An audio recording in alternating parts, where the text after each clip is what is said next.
Hi, my name is Gabriela Bernal. I'm gonna show you how to make tie-dye t-shirt. This is our material. Plain white t-shirt, dye, rubber band, squishy button. We're gonna soak our plain white t-shirt in warm water.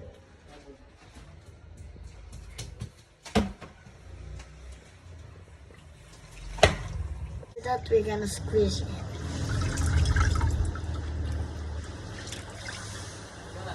This is how I design.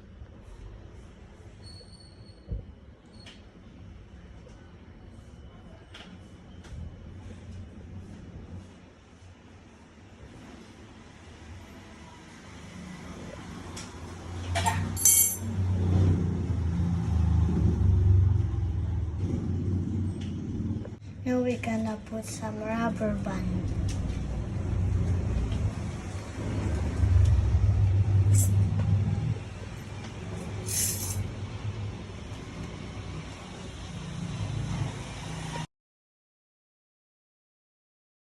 Now we're gonna put the jobos in white t-shirt. Sa tapat. Tapat, tapat, yan.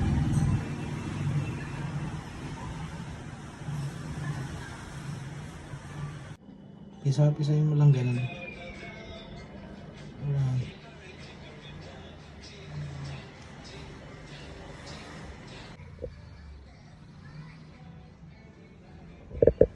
Bye-bye.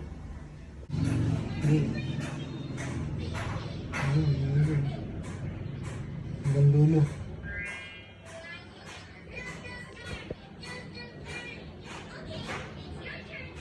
We're gonna flip it and do it the same.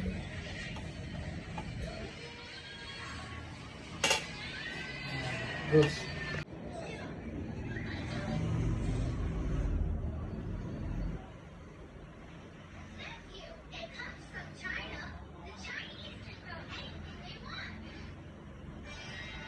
Ayan.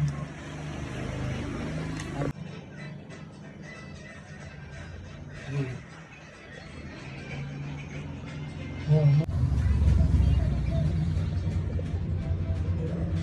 Dito sa side.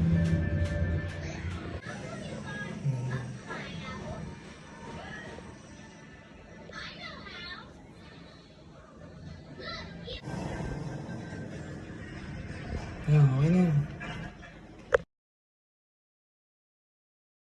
That we're gonna set it at least 6 to 8 hours or overnight.